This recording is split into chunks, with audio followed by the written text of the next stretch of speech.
We'll make sure to get our boobs in. Yeah, Make me look a little thinner. I wore the biggest sweater I own. Huh? Certainly our best feature. Yeah. And we need to get good audio because I'm going to be teaching her some Klingon today. Oh, okay. No, Yeah. we're sounding great. Okay, good. Okay. Great Klingon, okay. So, Oh God, why did I say yes to this? I'm a masochist. I said yes to the camera. Oh yeah, you're right. So you're going to say yes to You were so Klingon. right. Okay, I am good. clean for the first time in weeks. Clean? Yeah, You mean like, washed like and really bathed? clean. Yeah, your hair's poofy. I have a hairspray and I feel it. Like I feel it on my head. I told Annie that. I said, it's distracting. Get hairspray. Okay, so Candace, the reason I chose you to start off with today is because you're a saucy minx. A saucy what? A saucy minx. Oh, okay, good. Do you know what a saucy minx is? No. You don't know what a saucy minx is? All right, I'm going to give you the definition of a saucy good. minx. Are you ready? Oh, yeah. This is you. You are a saucy minx. Are you ready? We're ready. A female that is sexy, strong, funny, and likes to wear classy clothes with a twist of sex appeal. Wow, that is. That girl in the red dress looks like a saucy minx. Wow. Okay. You are a saucy thank minx. you. Oh, I'm honored. I'm not a saucy minx. However, I would like you to tell me that I'm a saucy minx using a French accent. See, I did take French for years, and I can only say, j'adore vous, Nikki. Vous êtes un saucy minx. Oh my God, this is the best day ever. Okay, see, because when I try to do language, I said that like an old French man. No, that was so good, and I knew that you could do it. When I try to do languages, it's like a combination of like English, Irish, and like Australian. This is like this bastard, like modeled mutt stepchild. So that is why I'm learning Klingon. Yeah. Okay. Well, that's good. Because Klingon Suits you. You cannot mistake it for anything else. No. You would never and say. You can use it so often. Well, all the time, and that's why I'm going to teach you some phrases that you can use when you're out and about on the social scene in Chicago. So particularly, where would I use the phrase? Oh my God, anywhere. Yeah, like Anywhere. washroom attendants. No. These are totally for like really important people. Like, where's the party? Oh. La gare, lagno, napo. Le gars, lagno, napo. La gare, Laga, lagno, lagno, napo. napo. Where is the party? Okay. Well, Awesome. usually I do know where the parties are, so Absolutely. I won't be using that one a lot. Absolutely, but it's a good one. Yeah. Because what if you're just, I don't know, like at the drugstore and you see, I don't know, like fucking George Mike Lucas. Ditka, George Lucas, and you're like, George, And la then I gare, could speak lagno, napo. And he'll be like, oh, What the tak fuck? dak, mag home. He'll say that back to me. He'll say, tak dak, mag home. And that means I'll meet you at the bar. Well, Melody wouldn't like that. Who cares what she likes? And then you'd say, hija. That means yes. Oh, Yes. Yeah. Okay. So then if somebody makes you mad, steps on your dress, on the red carpet, they're being a dick, you can say, petaka.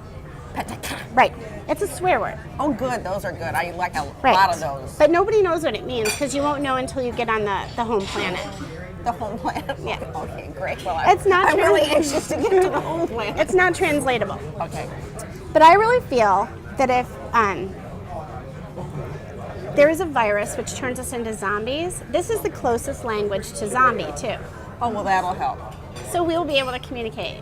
Even with the zombies. Right. Yeah. Like, And so don't we eat won't- me. Well, sometimes you want to say that, and sometimes you don't. Don't eat me. I'm not very tender at all. You know what I mean?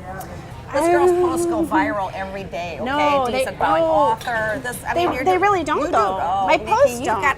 You have so many followers. It's ridiculous. I do, but that's You're like Facebook. Jesus. I'm like Jesus with weed. You know, I'm the Jesus that likes the hookers. But except for I'm not Jesus-y in terms of like whatever. That's a totally different subject. But We'll talk about that later. I love being able to take somebody's cause and promote it for them. So that's where it's like I see that you and I are the same in that sense. Yes. But I like to do it from, you know, my little office in my house in my underpants while I'm watching Netflix. You know what I mean? Like, hey, what's up? I'm just sitting here eating Nutella out of the jar, telling you about Donna's good things. You know what I mean? But that's where I'm comfortable. Yeah. So we have to use what we have to Right. help other people. And I think, you know, you say, oh, you know, it makes you nervous, you worry, you have some insecurities, but you glow. Well, You know? Oh, that's a lot of bronzer. See, and you're self-deprecating. Oh, well, yes. Okay. There's nothing sexier than a self-deprecating hot piece of ass. I'm telling you that right now. Seriously, look at her. I just want to pet her. She's delicious. Oh, God, Nikki. And look at your eyes. Yeah, look at the bloodshot. They're so pretty. Yeah, No. thank you. Okay, so why did I pick you? Yeah, well, that's a good question. Why did I pick you? Okay, you intrigue me. You're very comfortable in your social skin. You're comfortable in front of the camera. You're comfortable with people. You're off the cuff. Yeah. You know, Yeah. like in groups. Yeah, there's got to be something there that's slightly off. No, but I think that there is there's an energy. Like there are people that feel drained when they're in big groups, and there are people that feel energized. I definitely feel energized. Right, and you're Yeah. energized by these big groups. Yeah. I'm an extrovert as well, but I feel drained. Is that right? I do. I feel when I'm with a large group of people, I feel like I'm just just getting sucked dry. Like it's just this terrible, terrible feeling of suck dryness, and you just shine. Well, I feed off other people's energies. And you know, I come by this very naturally because my mom and my father were both the very last people to ever leave a party until the very day they died. My mother in her 80s, I would have to get a hook to get her out of a party. I love it. And my dad was the same way. I remember, I mean, you would see photos of him and he was just surrounded by people. He was a Shriner and he was a joiner. He was involved in every activity. And so I think it's hereditary. I do. I believe so, and I believe there's role modeling too. Yeah. And they taught you the importance of community. Yeah. And being with people. Yeah, well, not so much my mother because she wasn't, she liked parties, but she was not that social. Not that No, social. I would have to say, Mother, don't you have friends that you should be calling now to see how they're doing, how their birthdays are going? And she wasn't like that, but she loved to be at parties. But did she encourage you to be social? No, but I think because she was sort of antisocial, that I did it as an a defense mechanism because she didn't do what I thought she should do, then I would be the one saying, "Hi, Mary, how are you doing today? Okay. Everything okay over there?" and blah blah blah and stuff like that. So Little I mom. thought it was kind of an anti-mechanism to what my mother wasn't. Okay, and you're in a small town. Yeah, And when you're and in so a you small- have to be Yes. social, or else you're a pariah. You do. I mean, Yeah. I didn't grow up in a small town. I grew up in Naperville, Yeah. which is not a small No. town at all. No. But it doesn't matter. I know how to be a social pariah. Very, very good at You're it. very comfortable in that skin. Actually, I'm more comfortable being the person who, like, kind of lights that fire, maybe makes people think and may squirmy. Why do you think that? I think that I want people to think. Or you want them to be as uncomfortable as you are? Want them to be genuine. If I sense that someone is not being genuine and that they're not really real, I don't know how to tolerate it. I don't know how to do the small talk, superficial, like, I can't do it. Yeah, Let's it talk was a about holiday party. Oh, really? What party? Yeah, well, Who it was there? No, 2 people. Actually, 3 people. Uh-huh. It's my girlfriend, my oldest, best girlfriend. Every year we have a holiday party. Okay. And so I'm the goddaughter to her beautiful daughter, Samantha. And so this year we went to Rosebud Steakhouse. And I had to interview afterwards that Victoria's Secret model at Water Tower Place. And I was at Water Tower Place in my pajamas last night. you weren't because she out. was hosting a preview party of the Victoria's Secret show. Did you see the show? No, I just went up the elevator to get a burger and a smoothie because I was staying at my cousin's combo. God. You would think they've never seen anybody there in their pajamas before. The way people are like, Well, what? all these girls had little things and little footies, and they had big pillows that they were laying all over the floor watching this show. It was fabulous. And this girl was just drop dead gorgeous, nice, smart, articulate. Right? Your basic nightmare. Yeah, I Bitch. Yeah, that bitch.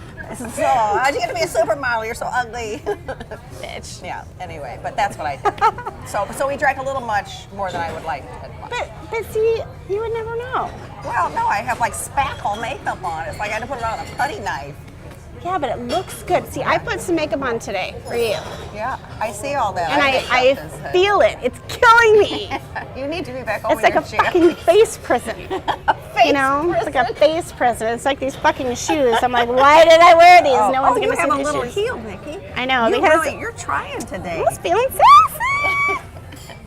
But see, that's another thing that intrigues me, because what you do is, and you probably don't think so, but it is incredibly important, because somebody has to be the face and the voice of these events. These events raise a lot of money for very important causes that need the money. Right. You know, you and I are animal lovers. Yeah, exactly. Causes no kill. No, right. You know, if you have ever had the misery of having to put your pet to sleep, which I have had, it's horrible when they're sick and old. I can't imagine saying, well, this animal doesn't have a home, so bye-bye. Terrible. Yeah. So what you're doing is something that not everybody can do.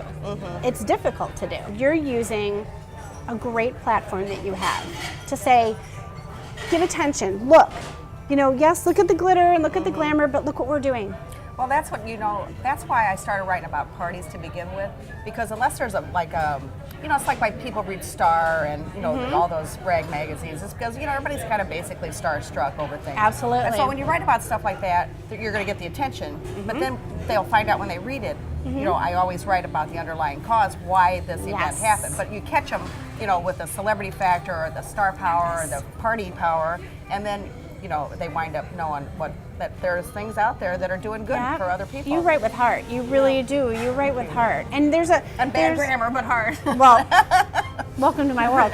There's a lot of personal touches. Oh, thanks. So well, it has to be personal for people to relate to it. Exactly. You know, your life and what you're doing and what you're involved in on a regular basis, you have all these people and they're doing great things, and a lot of these people who are, you know, wealthy and have things, you know, celebrities or whatever, when they're gone, what's going to be remembered about them is this stuff.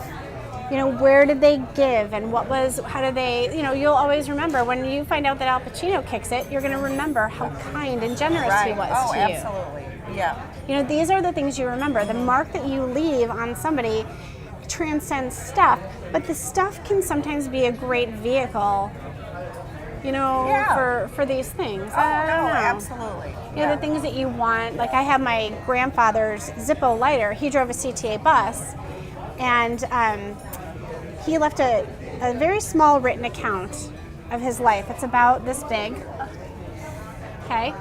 And it has certain dates when things happened. Births, deaths, when he got promoted at the CTA, when he changed stations, when his brother died, when he quit smoking. And that and the lighter is really the only things I have from him. Well, see, that's something that's a treasure. But quitting smoking was one of the most significant events of his life because it was so important to him to quit. And he communicated that to my brother and I very strongly, and so did my grandma. That's something I write about in my book, how it was so important because my parents continued to smoke. And my father's dead because of it, and my mother has emphysema. And, you know, my grandma had said, I can't tell you not to if I do. My grandpa said the same thing. So that lighter, to me, is very symbolic of how, you know, he didn't have other things that he could role model for me. You know, Irish immigrant, no education, but he could say, look what I did. I worked hard. Have you ever smoked? I did smoke. I did. Yep, but not anymore, thank God. Yeah. But, you know, my grandfather, he missed one day of work because my grandma was hospitalized. And he wrote that down. Wow. Missed work. So that he gave me, quit smoking, have a great work ethic. You know, it's these powerful, powerful gifts of, you know, it's not his treasures, but it's certainly time and talent, you know. It's definitely a treasure. Anyway, lost my train of thought. Oh yeah, people like judging you or people saying different. Like people always. Why do you think people would talk to you and say you're not what I expected? Oh, they always think that I have a gravelly voice and I'm like you know, because of my blog. It's called Moms Who Drink and Swear. So they think you got a cigarette hanging out of your mouth and you and look like what's that woman that wore the the hat with a little price tag on her, mini pearl. Oh yeah. You know, yeah. that kind of a Yeah. character probably. Like trash, you know, I'm the mom that's like, go get your own fucking dinner, I'm drinking, which is not how it works. You know what I mean? My blog was definitely tongue-in-cheek. It was started to be funny, just to say embrace your imperfections, but it never fails. Never fails. People are always shocked. Wow. Always shocked. You're so, you know, they'll say you're smart or you're nice or, you know, you don't sound like Kathleen Turner. Like, well, you know. Good news, bad news there. She's got a pretty good voice. But I think it just shows that we have these preconceived notions about people. And if we're open enough and we see that these, you know, they are preconceived the majority of the time. Yeah.